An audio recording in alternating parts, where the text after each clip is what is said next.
और आप एक ऐसे भारत के इकलौते प्रधानमंत्री हैं जो तिरंगे को रुमाल बना के अपना मुंह पोंछते हैं। वो वीडियो भी वायरल है। तो तिरंगे का सम्मान पहले आप खुद करना सीखे, तब देशवासियों के ऊपर बोले तो थोड़ा अच्छा लगेगा। और दूसरी बात, पब्लिक को पैसा चाहिए वोट के टाइम में, नेता को गद्दी चाहिए, चाहे वो जिस प्रकार से हो। तो क्या ये राष्ट्रभक्ति हम लोग करते हैं? माननीय प्रधानमंत्री श्री नरेंद्र मोदी जी ने 2 दिन पहले कहा था कि हर घर पे तिरंगा देशवासियों को फहराना चाहिए। माननीय प्रधानमंत्री जी, तिरंगा घर पे क्यों? हर इंसान के दिल में, हर देशवासी के दिल में तिरंगा का सम्मान है और वहां पे तिरंगा है। देश का बच्चा बच्चा, बड़े बुजुर्ग, नौजवान, हर एक व्यक्ति तिरंगे का सम्मान करता है। अगर यदि कोई सम्मान नहीं करता है तो वो आप नहीं करते हैं। आप जिस नफरत की फैक्ट्री से बाहर आए हैं, यानी आरएसएस एक नफरत की फैक्ट्री है, और उस नफरत की फैक्ट्री में कभी 56 साल तक तिरंगा नहीं फहराया गया, ये इतिहास है। और आप एक ऐसे भारत के इकलौते प्रधानमंत्री हैं जो तिरंगे को रुमाल बना के अपना मुंह पोंछते हैं। वो वीडियो भी वायरल है। तो तिरंगे का सम्मान पहले आप खुद करना सीखे, तब देशवासियों के ऊपर बोले तो थोड़ा अच्छा लगेगा। और दूसरी बात, हर व्यक्ति तिरंगा लेके घूमता है, कहीं कोई शक की बात नहीं है। हर स्कूल पे, हर सरकारी संस्था पे, जो भी संस्थाएं हैं, जो भी स्थान है, वहां पे तिरंगा 15 अगस्त, 26 जनवरी को फहराया जाता है। हर व्यक्ति राष्ट्रभक्ति का ढोल पीटता है, ढोल पीटता है। बात को समझिए। लेकिन हकीकत क्या है? क्या हर व्यक्ति राष्ट्र प्रेमी है? मैंने पहले कहा कि हर व्यक्ति राष्ट्र प्रेमी है तिरंगा फहराने में, लेकिन हर व्यक्ति राष्ट्र प्रेमी नहीं है। क्यों नहीं है? तो उदाहरण बता रहा हूं मैं आपको। क्या टीचर ईमानदारी से अपनी ड्यूटी सरकारी स्कूलों में बच्चों को पढ़ा के करते हैं? ईमानदारी से। यदि टीचर ईमानदारी से अपनी ड्यूटी निभाएं तो क्या बच्चे प्राइवेट में उनके गार्जियन भेजेंगे, उनके पेरेंट्स भेजेंगे प्राइवेट स्कूल में पढ़ाने? नहीं भेजेंगे। तो ये सिस्टम को समझिए। अगर पुलिस प्रशासन ईमानदार बन जाए तो देश में क्राइम खत्म हो जाएगा। लेकिन एक एफआरआई तब तक नहीं दर्ज होती है जब तक टेबल के नीचे से बड़ा बाबू को मिल ना जाए कुछ, और छोटा बाबू जब तक नहीं जाएंगे जब तक उसको दक्षिणा नहीं मिल जाए। तो कितना राष्ट्र प्रेम है ये समझ सकते हैं। नेता सबसे बड़े अगर गद्दार हैं इस देश के अंदर तो वो नेता हैं। देश के सबसे बड़े गद्दार नेता सब हैं। नीचे तो है ही हैं, लेकिन ऊपर वाले भी कमाल ही हैं। अब मान के चलिए कि भाई एक इलेक्शन जीतने के लिए करोड़ों रुपए, कई करोड़ रुपए झोंक दिया जाता है। निर्वाचन आयोग क्या कहता है? 30-35 लाख रुपए विधानसभा पे खर्च करो, 40-50 लाख रुपया लोकसभा पे खर्च करो, लेकिन हकीकत तो कुछ और होती है। 10-10 करोड़, 20-20 करोड़, 40-40 करोड़ रुपया खर्च किया जाता है। पब्लिक को पैसा चाहिए वोट के टाइम में, नेता को गद्दी चाहिए, चाहे वो जिस प्रकार से हो। तो क्या ये राष्ट्रभक्ति हम लोग करते हैं? माननीय प्रधानमंत्री जी फेंकू राम जी हमारे, फेंकने की तो वास्तव में कोई गोल्ड मेडल होना चाहिए था, उसमें अव्वल आएंगे, नंबर 1। हमारे फेंकू प्रधानमंत्री जी पहले ही 2028 का डिक्लेयर कर लिए हैं, 24 का, और 2028 में सब समस्या दूर कर देंगे। और इससे पहले 2019 में, 2022 में सब समस्या दूर हो रही थी। क्या हुआ?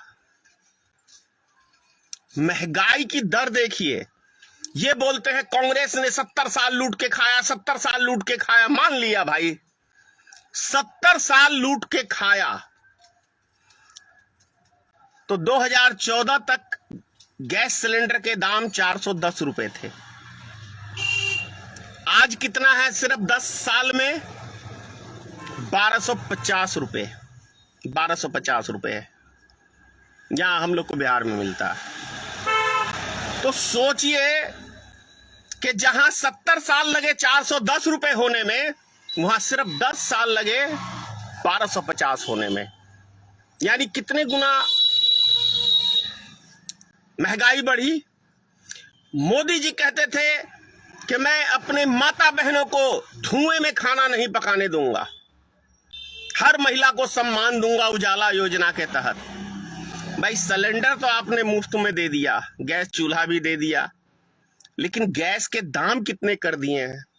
तो वो माता बहनें अब जंगल में फिर से जाती हैं, पत्ता, पेड़ के जो पत्ते गिरते हैं वो बीनती हैं, झाड़ू से इकट्ठा करके लेती हैं। कहिएगा तो मैं कल ही वीडियो बना के डाल दूंगा उसका, क्योंकि भाई मैं तो गांव से हूं, तो यहां तो ये आम बात है। लेकिन सवाल ये उठता है कि ये 810 रुपया किसके खजाने में जा रहा है? ये जब 2-2 घंटे तक का भाषण मोदी जी का होता है, तो ये भाषण क्यों नहीं मोदी जी देते हैं कि भाई ये 810 रुपए जो हमने बढ़ाया है वो भारत सरकार के खजाने में जा रहा है या वो मेरे मित्र के खजाने में जा रहा है? ये तो डिक्लेयर करना चाहिए मोदी जी को। भाई पहले खाने पीने की चीज पे मोदी जी टैक्स नहीं था। कांग्रेस के टाइम में भले कितना भी लूटा हो कांग्रेस ने, ये तो बेहतर आप ही बता सकते हैं। लेकिन एक बात तो हकीकत है कि दुनिया में आने से पहले आपको टैक्स देना पड़ रहा है, दुनिया से जाने के बाद आपको टैक्स देना पड़ रहा है। तो इससे बेहतर तो कांग्रेस ही थी ना, कि कम से कम आने में टैक्स नहीं लगता था, ना जाने में टैक्स लगता था। लेकिन आपकी सरकार में यहां से अगर पटना ही हम लोग को जाना है तो 400 तो टोल टैक्स ही दे देंगे, 400 रुपए टोल टैक्स एक 4 चक्का गाड़ी का। कम से कम ये सब चीजें तो नहीं थी मोदी जी।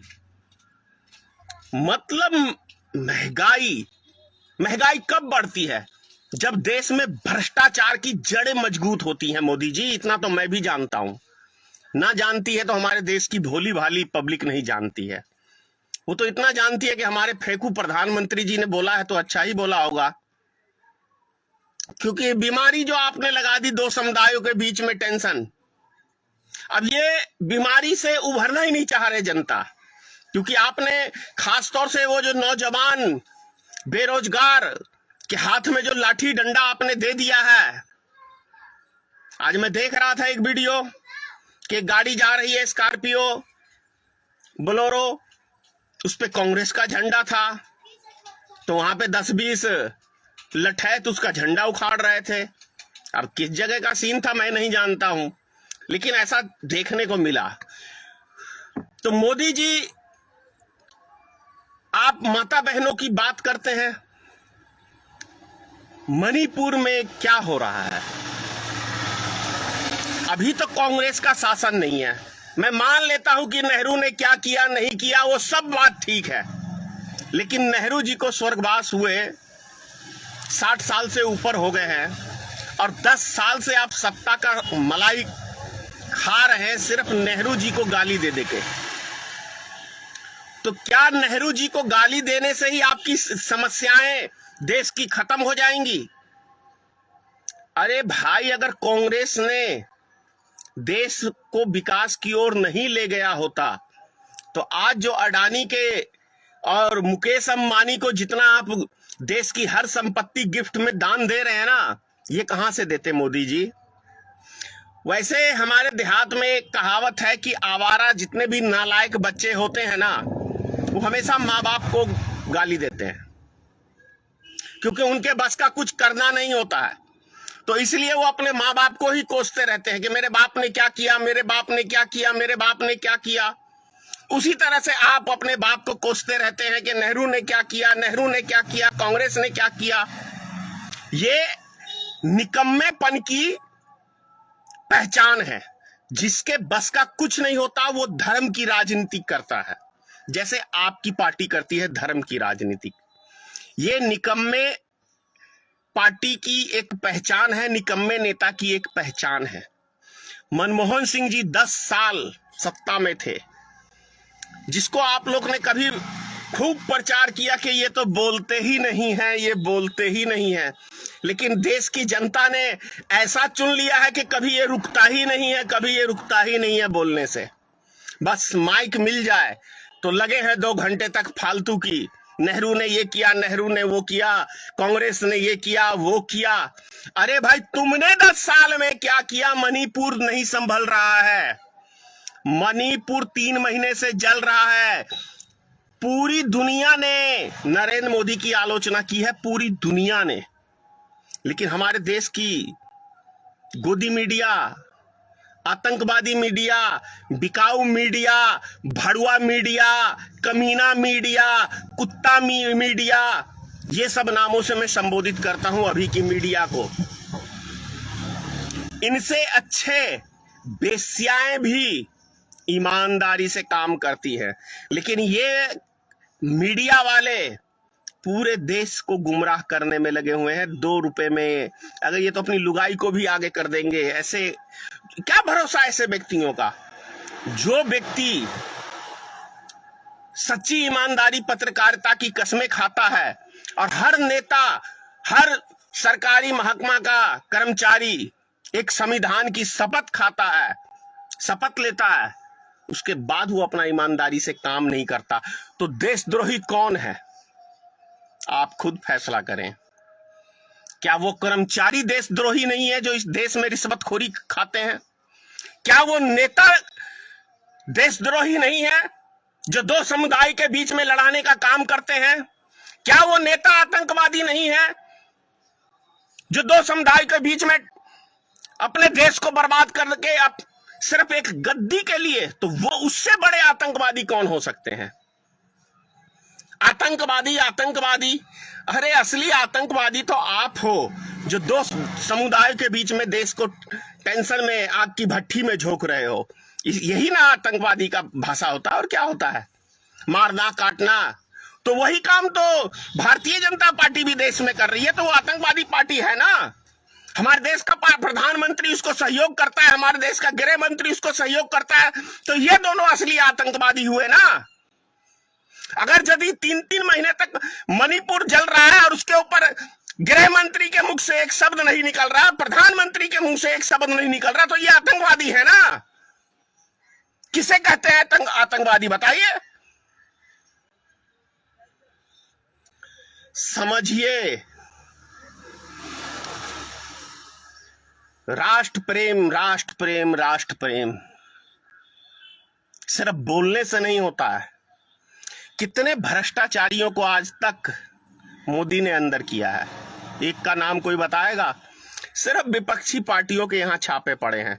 और जिस व्यक्ति को, नरेंद्र मोदी जी, अजीत पवार को तो पूरी दुनिया जान रही है कि अजीत पवार के विषय में 70,000 करोड़ का घोटाले का आरोप मंच से श्रीमान प्रधानमंत्री नरेंद्र मोदी ने कहा था, और 4 दिन बाद ये इनकी गोद में जाके सो गया, उसको डिप्टी सीएम बना दिया। तो कौन है भ्रष्टाचारी? मोदी की मतलब भाजपा में शामिल हो जाओ तो वॉशिंग पाउडर बोलते हैं ना, वॉशिंग पाउडर, भाजपा की वॉशिंग पाउडर से साफ सुथरा होके निकल गए। भैया, भारतीय जनता पार्टी से मैं एक एक देश के नौजवान से अपील कर रहा हूं, जरा ठंडे दिमाग से सोचो कि आप क्या चीज पे टैक्स नहीं देते हो सरकार को, और फिर भी भारत सरकार का खजाने में कहां पैसा है, कहां पे गया पैसा। हम क्या चीज पे टैक्स नहीं देते हैं सरकार को। लेकिन सबसे बड़ी बात क्या है कि आप सोचोगे नहीं, सोचोगे इसलिए नहीं कि वो दो समुदायों का जो मैटर है ना, वो यहां पे कचरा घुसा दिया है, उस कचरे से बाहर नहीं निकलना चाहते हो।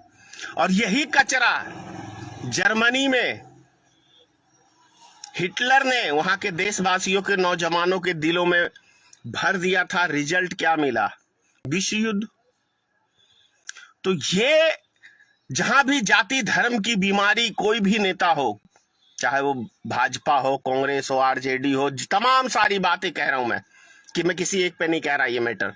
कोई भी राजनीतिक दल अगर जातिवाद की राजनीति करता है तो समझिए वो देश का दुश्मन है, वो देश का दुश्मन है। जय हिंद। नेशनल दस्तक की आपसे गुजारिश है कि अगर इसको बचाना चाहते हैं तो नेशनल दस्तक को सब्सक्राइब करने के लिए रेड कलर के सब्सक्राइब बटन को दबाएं, फिर बेल आइकन की घंटी दबाएं। नेशनल दस्तक को बचाने के लिए बहुत जरूरी है कि हर खबर को शेयर करें, लाइक करें, कमेंट जरूर करें।